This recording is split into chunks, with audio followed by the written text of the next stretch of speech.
My wife said, "Our therapist thinks the problem is you." I nodded. "I'll accept the diagnosis." Then I paid for one final session for her and the therapist, and the secret I exposed left them both stunned. I, 34 male, just discovered my wife Serena, 32, and our marriage counselor have been playing me for a fool for 8 months. 8 months. It started last year when Serena suggested couples therapy. We'd been married 6 years, together 9. Things felt disconnected. I was working longer hours after a promotion. She seemed withdrawn. Normal marriage stuff, I thought. "I found someone highly recommended," she said. "Dr. Patricia Morse. She specializes in communication issues. First session was $200, cash only. Not covered by insurance, but whatever. Investment in our marriage, right?" Dr. Morse seemed professional. Mid-40s, sharp blazer, PhD on the wall. Asked good questions. I felt heard initially, but by session 3, the pattern started. "I notice you interrupt Serena frequently," Dr. Morse said. I didn't think I did, but okay. I worked on it. Session 5, your work prioritization shows emotional unavailability.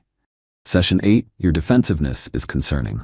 Session 12, your inability to recognize Serena's emotional labor is a form of gaslighting. Every session became about my failures. My communication was aggressive. My love language was selfish. My concern about spending was financial control. Serena would sit there nodding along, occasionally wiping away tears I'd apparently caused. "I just want him to see me," she'd say. "I do see you," I'd respond. "That defensive response proves you don't," Dr. Morse would interject. $200 a week to be told I'm the problem. But I kept going. If I was the problem, I'd fix it. I read the books, did the exercises, wrote feeling journals, practiced active listening until my ears hurt. Nothing improved. Serena grew colder. Started sleeping in the guest room for her emotional safety. Texted constantly during dinner. Went out with friends from work every weekend. 6 months in, I suggested switching therapists. Maybe we needed fresh perspective? Serena exploded. "You just can't handle being wrong. Dr. Morse said you'd try to abandon therapy when it got hard." So I stayed, kept paying, kept being dissected weekly. Last month, during session 32, Dr. Morse dropped. "Serena has expressed feeling trapped. Have you considered a trial separation?" That night, Serena presented me with a separation agreement. She'd get the house temporarily, I'd continue paying the mortgage plus give her $2,000 monthly support, and we'd reassess in 6 months. Dr. Morse helped me realize I deserve this time to heal. Red flags finally penetrated my therapy-fogged brain. This wasn't about fixing our marriage. This was exit planning with a professional witness. Last weekend, I ran into my coworker Raj at a coffee shop. His wife was complaining about her college roommate. "Patricia thinks she's so smart with her psychology degree. Still owes me $500 from senior year. Now she's some fancy therapist." Patricia Morse. My coffee went cold. What's her last name? Morse. Dr. Patricia Morse now. Why? I spent Sunday investigating. Facebook is beautiful for connections. Sure enough, there in Serena's friends list, buried deep, Patricia Morse. College photos, spring break trips, and the kicker. Patricia as a bridesmaid at someone else's wedding. 8 years ago. Our therapist was my wife's college friend, hidden for 8 months while they both gaslit me. Found their text thread on our shared iPad. She forgot I knew the passcode. "Patricia, how did tonight go?" "Perfect." He actually apologized for being emotionally unavailable. Lol. "The separation paperwork ready?" "Yep, a few more sessions and he'll think it's his idea." "You still owe me for that Vegas trip." "After the settlement, babe. More texts, planning sessions, laugh emojis about my journal entries, strategy for making me look unstable. I screenshotted everything. Then dug deeper. Dr. Patricia Morse? Not licensed in our state. Licensed 3 states away. Practicing here illegally. That's a crime. Those cash payments? She insisted on cash for easier insurance claims. Insurance we weren't using. Every check I wrote went to Morse Counseling Services LLC. No paper trail except my detailed checks with marriage counseling session and dates in the memo. $200 by 32 sessions, $6,400 in unreported income. Tax evasion. The checks cleared through her home address, where she lived with her husband, who traveled Monday, Thursday. Our sessions? Always Tuesday evenings. I had everything. Text evidence of the friendship, proof of practicing without state license, Evidence of fraud, tax evasion documentation, conspiracy to commit marital fraud. Tuesday came. Session 33. How are we feeling this week? Patricia asked. I've been thinking about the separation. I'll accept your diagnosis, Dr. Morse. I am the problem. They exchanged a look. A tiny smile.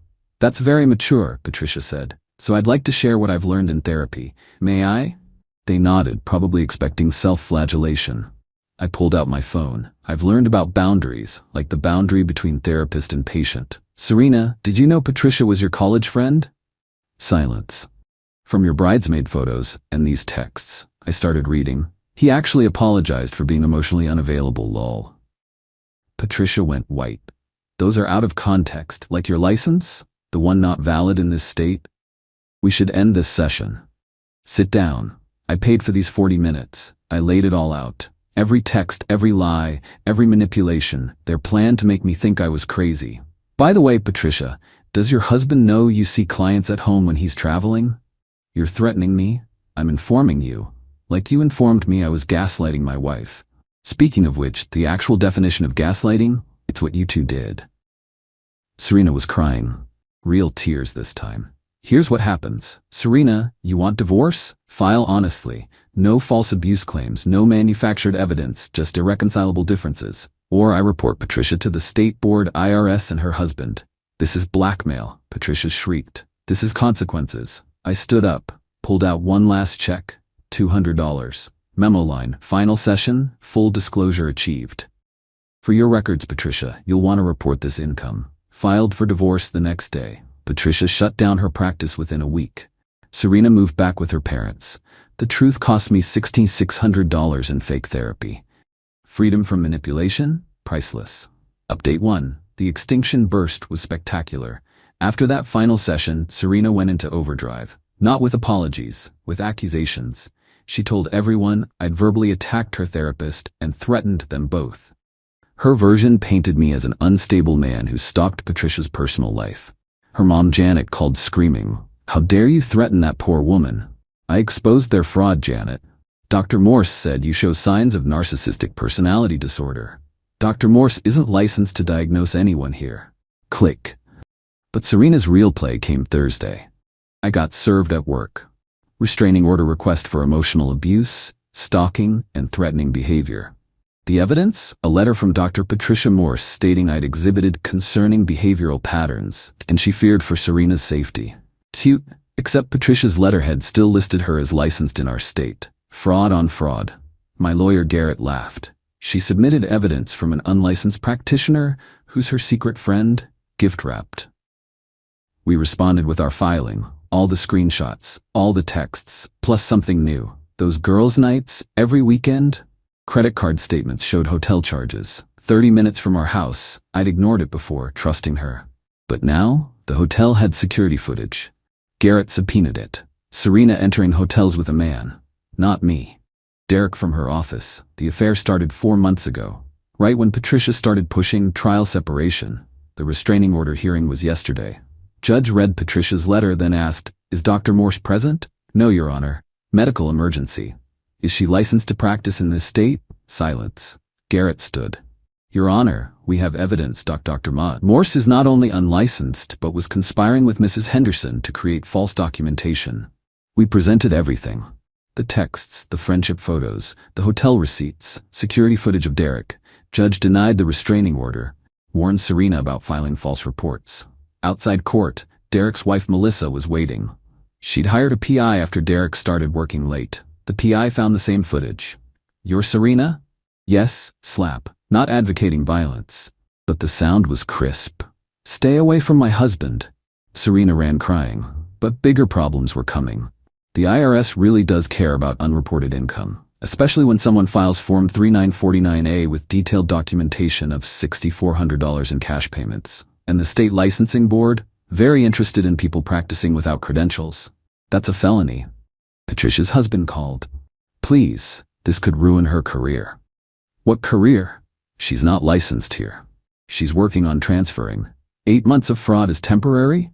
He texted later. "She told me everything. We're getting divorced." Serena's lawyer reached out about settlement. She wanted the house, alimony, half my 401k. Garrett's response, no. Clean split offer. She keeps her car and hotel debt. I keep everything I paid for, which was everything. That's not fair. Neither was 8 months of conspiracy. Would she prefer fraud charges? Meanwhile, I started real therapy with actually licensed Dr. Kim. So you were in fake therapy for 8 months? Yep. How does that make you feel? Like I need real therapy. We both laughed. Healing begins somewhere. Derek's wife sent me a fruit basket. Note said, thanks for the evidence, Melissa. Update 2. 1 month later. The spiral accelerated. Patricia threw Serena completely under the bus, facing IRS penalties of $11,000, back taxes, penalties, interest. Patricia's lawyer claimed the $6,400 was actually loans from Serena that I'd paid back. She produced backdated loan agreements. 2 problems. I had carbon copies showing marriage counseling on every check, and Serena had admitted in court she paid nothing for therapy. Patricia's license in her actual state, suspended pending investigation. Her husband didn't just divorce her.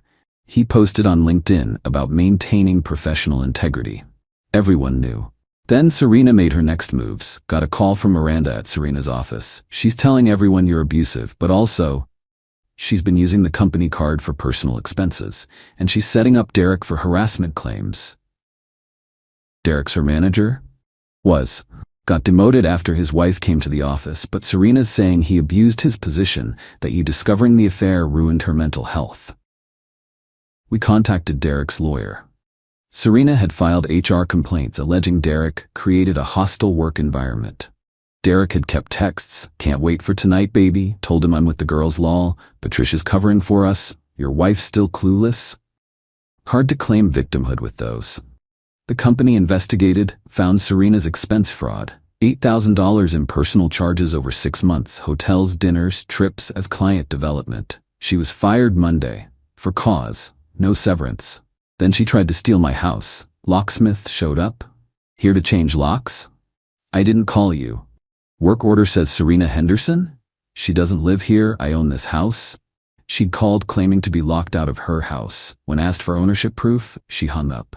Friday, I get an email. Final offer. Despite everything you've done, I'll forgive you. Conditions. Dismiss divorce, sign house to me, pay $50,000 damages, apologize to Patricia. 48 hours. Garrett's response, no. Further attempts to access property will result in criminal charges. But Serena's biggest mistake? Posted our story on Facebook in a narcissistic abuse support group, including Patricia's diagnosis documents.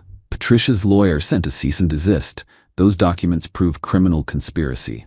Patricia snapped, offered her lawyer a deal. She had recordings of their planning sessions. Serena's voice, make him think he's crazy. Once we separate, I'll clean the accounts. Derek's an idiot, but the sex is worth it. Patricia pled guilty to practicing without a license, got probation for cooperating. Then the nuclear bomb. Derek's wife kept digging, found more than expense fraud. Serena had been selling client data to competitors, $45,000 over 2 years. Client lists, project bids, internal strategies. That's federal. FBI arrested her last week. Corporate espionage, wire fraud, identity theft. Her mom called crying. You did this. She chose to sell corporate secrets, Janet. That's on her. She's facing prison. Then maybe she'll get real therapy there. Final update. Divorce finalized yesterday. Serena appeared via video in Orange. The federal charges changed everything. Settlement was simple. I kept the house and all assets I paid for. She kept her personal items, currently in federal evidence, and her federal case. Looking at 5 to 10 years. Patricia's now a life coach, unregulated, still shady, not my problem. Derek reconciled with his wife. Intensive counseling. Me, dating a pediatric nurse named Hannah. Pays her own bills, communicates directly, no games. Third date, told her everything. Your ex went to federal prison, started with fake therapy. Note to self, don't piss you off. We laughed. Felt good to laugh about it. Been in real therapy 6 months now. Dr. Kim helped me see the patterns I missed.